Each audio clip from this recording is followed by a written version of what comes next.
अस्सलाम वालेकुम dear brothers. उम्मीद है आप सब खैरियत से होंगे।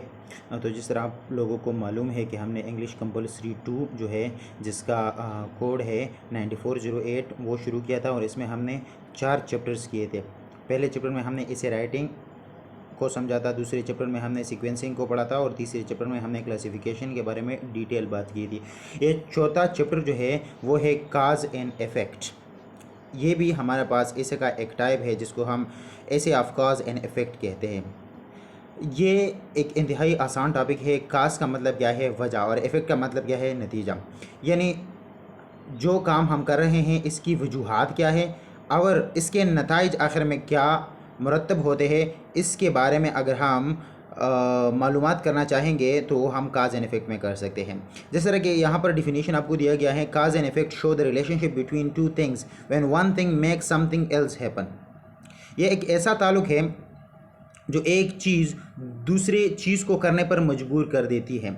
जिस तरह मैं आपको एक एग्ज़ाम्पल के तौर पर आपको ये बात समझाने की कोशिश कर रहा हूँ कि अगर हम ज़्यादा खाएंगे तो हम फेल हो जाएंगे, अगर हम स्टडी नहीं करेंगे तो हम फेल हो जाएंगे, जब कोई हार्डवर्क करेगा तो वो टॉप कर जाएगा, जब हम खाना खाएंगे तो हम फिट हो जाएंगे, खाना खाएंगे ये काज है और इफ़ेक्ट क्या है, हम फिट हो जाएंगे। ये सारा जो है ये काज एंड इफ़ेक्ट का खेल है। अ काज मेक अ थिंग हैपन्स। काज जो है वो चीज़ों को करने की अमल को कहते हैं। And effect is what the result, और इफ़ेक्ट रिजल्ट को कहा जाता है। If you brush your teeth, ये हमारे पास काज है कि अगर आप अपने दांतों को ब्रश करेंगे यूर टीथ गेट वाइटर, आपके टीथ जो है, दांत जो है वो चमक उठेंगे। Then the brush is cause and whitening is the effect. If we eat too much and do not exercise we gain weight. यहाँ पर काज क्या है, eating food is a cause and weight gain is the effect. यहाँ पर आपको दिया गया है कि if we throw a ball it will fall back down. अगर हम बॉल को थ्रो करेंगे तो वो जो है वो दोबारा आपके पास आएगा। ये भी हमारे पास काज एंड इफेक्ट का खेल है। Throwing a ball up is a cause and a ball falling down is a effect. यहाँ पर अगर मैं आपको बताऊँ कि ये एक नेचुरल लॉ है जिसको न्यूटन ने थर्ड लॉ में रिप्रेजेंट किया है कि every action have reaction both are equal in magnitude but opposite and direction. तो हमारे पास जो एक्शन फोर्स होता है वो हमेशा काज होता है और जो दूसरा रिएक्शन फोर्स होता है वो हमेशा इफेक्ट होता है। तो यूनिवर्स में भी सारी चीज़ें पेयर्स में होते हैं। जिस तरह अगर मैं आपसे बात करूँ कि रात, तो रात किस वजह से इसको हम रात कहते हैं, क्योंकि इसके अपोजिट जो है वो डे है। अगर डे नहीं होगा तो हम किस तरह इसको डिफ्रेंशिएट करेंगे। अगर किसी के ज़िंदगी में गम नहीं होंगे तो उसको खुशी का पता कैसे लगेगा। तो ये चीज़ें जो है वो पेयर्स में होते हैं, हमेशा पेयर्स में होते हैं। सारी ज़िंदगी में चीज़ें हमेशा पेयर्स में होते हैं। Therefore we can say that the cause and effect relationship explain. Cause and effect relationship हमें क्या एक्सप्लेन करता है, the reason or cause of something, किसी की वजह बयान करता है कि किस वजह से ये काम हुआ, and the result of effect of some cause, और इस वजूहात की जो नताइज हैं वो हमें बताता है। इसके बाद जो है हम आते हैं कि हमारे पास कुछ एग्जाम्पल की मदद से इस चीज़ को समझते हैं। यहाँ पर दिया गया है एक sentence accidents occur due to over speeding. Accident किस वजह से होते हैं, ओवर स्पीडिंग के साथ। ओवर स्पीडिंग जो है वो एक्सीडेंट काज करता है। यहाँ पर कंट्री में आज भी महंगाई है और बहुत पीक पे चल रही है। क्या वजह है, यहाँ के लोग जो है वो पुअर है। अगर हम लोग रिच होते, मालदार होते, तो ये महंगाई जो है हमें इतनी महंगाई नहीं लगती, क्योंकि हम गरीब है, इसी वजह से जो है यहाँ पर हमें महंगाई बहुत ज़्यादा दिखाई देती है। Here some words connecting words are conjunction that can be used to express cause and effect relationship. These words are so called transitions. यानी काज और इफेक्ट सेंटेंस में अगर होगा, यानी ये दोनों चीज़ें जब सेंटेंस में आएंगे तो इसको कनेक्ट करने वाला जो वर्ड होगा उसको हम क्या कहेंगे, इसको हम ट्रांजिशन कहेंगे। उसको हम क्या कहेंगे, ट्रांजिशन कहेंगे। वो कनेक्टिंग वर्ड भी हो सकता है, कंजंक्शन भी हो सकता है और फ्रेज भी हो सकता है। एग्जाम्पल के तौर पर आपको दिया गया है sense, because, therefore, so, as, a result, due to, as, thus, consequently, for this reason, leads to, for, then, ये हमारे पास सारे वर्ड जो है ये ट्रांजिशन वर्ड्स हैं। यहाँ पर जो है आपको कुछ और एग्जाम्पल दिए गए हैं जो काज एंड इफ़ेक्ट के लिए ये वर्ड्स जो है ये इस्तेमाल होते हैं। काज एंड इफ़ेक्ट के लिए जब आपको ये वर्ड्स दिखाई देंगे, because of, cause by, cause of, reason for, attributed to, on account of, owing to, ये हमारे पास खास के लिए होते हैं। अच्छा, there was a flooding because of heavy rain, बहुत ज़्यादा सैलाब आया है किस वजह से? हेवी रेन, यानी ज़्यादा मूसलाधार बारिश की वजह से ज़्यादा सैलाब आया है। The flooding was cause by the heavy rain, यहाँ पर हम वाज काज बाय भी इस्तेमाल कर सकते हैं। The heavy rain was the cause of flooding, was the cause भी इस्तेमाल कर सकते हैं।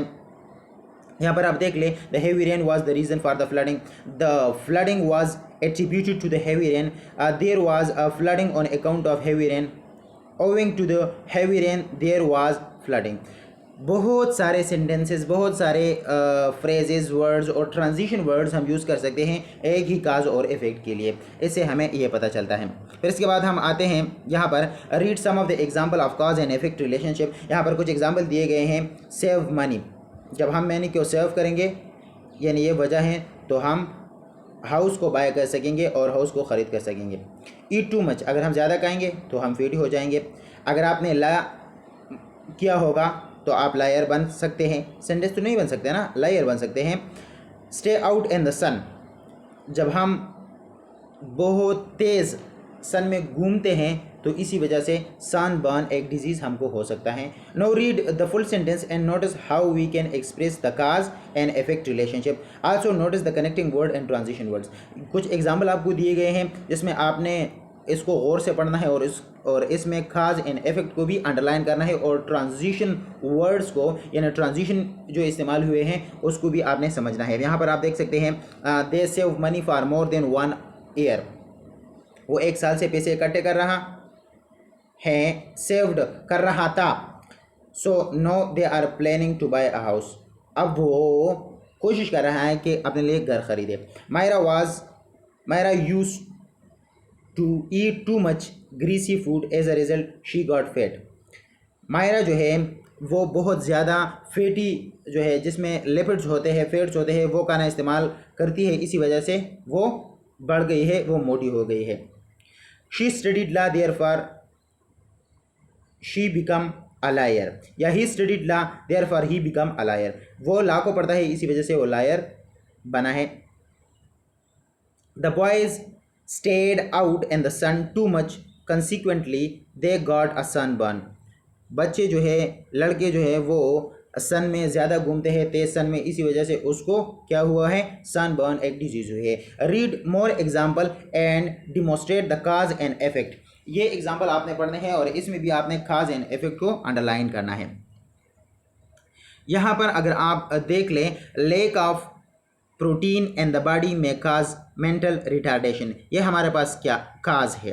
लैक ऑफ प्रोटीन, अगर हमारे बॉडी में प्रोटीन नहीं होगा तो ये मेंटल रिटार्डेशन, हम पागल हो जाएंगे, यानी हमारा जहनी जो ताकत है वो कमज़ोर पड़ जाएगा। Low level of chlorine in the body can give rise to high blood pressure, अगर हमारे बॉडी में क्लोरीन नहीं होगा, हमारे ब्लड में क्लोरीन नहीं होगा तो ये हाई ब्लड प्रेशर काज करता है। तो लो लेवल ऑफ क्लोरीन ये खास है और इफेक्ट क्या है? High blood pressure. इसके बाद जो है कुछ और एग्जाम्पल दिए गए हैं। Scurvy is a disease caused by lack of vitamin C, scurvy disease ये इफेक्ट है, किस वजह से काज होता है? लैक ऑफ विटामिन सी, अगर हमारे बॉडी में विटामिन सी नहीं होगा तो हमें स्कर्वे डिजीज़ हो सकती है। Economic instability stems from over expenditure on war, अगर हम झगड़ों पे ज़्यादा खर्च करेंगे तो इसी वजह से हमारा इकानमी जो है वो अनस्टेबल हो जाएगा, तो ये काज है और ये इफेक्ट है। Lack of iodine can result in deafness, अगर हमारे बॉडी में आयोडीन नहीं होगा तो क्या काज करेगा? डेफनेस, यानी बहरापन काज करेगा, तो ये लैक ऑफ आयोडीन काज है और इफेक्ट है deafness. If the children are undernourished consequently they will have decrease learning ability. जब बच्चों को खाना और मिनरल जो है वो सही मिकदार में मुहैया नहीं किया जाएगा तो इसकी वजह से इसकी जो लर्निंग एबिलिटी है वो इफेक्ट हो सकती है और वो डिक्रीज हो सकती है। तो चिल्ड्रन आर अंडर नरिश्ड, ये हमारे पास क्या है, ये है खास, और इसका इफेक्ट क्या है, decrease learning ability. Physical activity can lead to maintaining fitness. Physical activity ये हमारे पास क्या है, खास है, और मेंटेनिंग फिटनेस ये हमारे पास क्या है, इफेक्ट है। The warm air rises above the surface of the sea thus creating the area of low pressure. ये हमारे पास warm air rises above the surface of the sea, ये हमारे पास क्या है, काज, और ये हमारे पास एरिया ऑफ लो प्रेशर, ये एक इफेक्ट है। यहाँ पर कुछ और एग्जाम्पल भी आपको दिए गए हैं। Read the following example, you would notice that there is some cause or effect but more effect or result. Also notice the connecting word use in each sentence. यहाँ पर मैं एक चीज़ आपको बताना चाहूँगा कि हमारे पास एक खास के लिए एक काज के बहुत सारे इफेक्ट भी हो सकते हैं और एक इफेक्ट का बहुत सारा काज भी हो सकता है। अगर मैं एग्जांपल के तौर पर आपको ये बताऊं कि स्टूडेंट जो है इसके ग्रेड लो है, एक स्टूडेंट है इसके ग्रेड लो है, तो किस वजह से इसके हमारे पास काजेस क्या क्या हो सकते हैं, एक से ज़्यादा हो सकते हैं। या तो वो स्कूल जो है वो रेगुलरली नहीं जाता, दूसरा जो है वो स्टडी नहीं करता, तीसरा जो है वो उसको उसके टीचर जो है वो उनको नहीं पढ़ाते, और चौथा जो है उसके माँ बाप को ये उसका पढ़ना पसंद नहीं है। तो बहुत सारे काज हो सकते हैं एक इफेक्ट के, और एक इफेक्ट का यानी एक चीज़ का बहुत सारा इफेक्ट भी हो सकता है, एक काज का बहुत सारा इफेक्ट भी हो सकता है। इस तरह अगर मैं आपको बताऊं कि यूवी लाइट जब हमारी यूनिवर्स पे, हमारी इस दुनिया पे पड़ती होंगी तो इसके इफेक्ट्स क्या क्या हो सकते हैं। यहाँ पर ह्यूमंस में इफेक्ट है यूवी लाइट का कि आदमियों को कैटरेक्ट्स होगा। कैटरेक्ट्स एक डिजीज़ है जिससे आदमी की आंखें जो है वो इसकी बिनाई चली जाती है। दूसरी काज जो है इसकी वजह से एसिड रेन होगी, एसिड रेन जो है जिसकी वजह से हमारे जितने भी इमारत है वो जो है वो डिज़ाल्व हो जाएंगी। तीसरी प्लांट्स पे भी इसकी इम्पेक्ट ये है कि प्लांट का ग्रोथ रिटार्ड हो जाएगा और कमज़ोर हो जाएगा। यहाँ पर सोइल की फर्टिलिटी भी इसका इफेक्ट है कि सोइल फर्टाइल नहीं होगा, और भी बहुत सारे इसके वजूहात हैं। आदमी को कैंसर होगा, इस तरह रिप्रोडक्शन भी जो है इसका इफेक्ट है क्योंकि ये स्पर्म को भी डिस्ट्रॉय करता है इस तरह। तो समरी ये है कि एक इफेक्ट के बहुत सारे काज भी हो सकते हैं और एक काज का बहुत सारे इफेक्ट भी हो सकते हैं, ये आपने समझते हुए चले जाना है। यहाँ पर एग्जाम्पल भी आपको दिए गए हैं। Talha over slept so he missed the meeting. Talha overslept, therefore he could not participate in the meeting. Talha overslept, thus he was late for the first presentation. Talha overate, as a result she gained weight. Tahira overate, as a consequence she had indigestion. Tahira overate, resultly he vomited. ये सारे example आप देख सकते हैं। यहाँ पर कुछ और एग्जाम्पल आपको दिए गए हैं। Now let us give you two more example as you read them notice that there is one effect और cause but more cause and results. Effect, the shirt was shrunk because the material was of poor quality. The shirt was shrunk as you have put it in hot water. You have poor grades since you were mostly absent. You have poor grades for the reason you did not study well. ये हमारे पास causes और effect के example है। ये किस लिए ज़रूरी है, ये चीज़ें इसलिए ज़रूरी है ताकि आपकी थिंकिंग को स्ट्रांग किया जा सके और आपके स्ट्रिंग को डीपन किया जा सके। काज इन इफेक्ट इसे हमारे पास पेपर में आ सकता है और इस पे आप इसे लिख सकते हैं। तो यहाँ पर इस लेक्चर का इख्तिताम करते हैं, मिलते हैं अगले लेक्चर में। Thank you so much.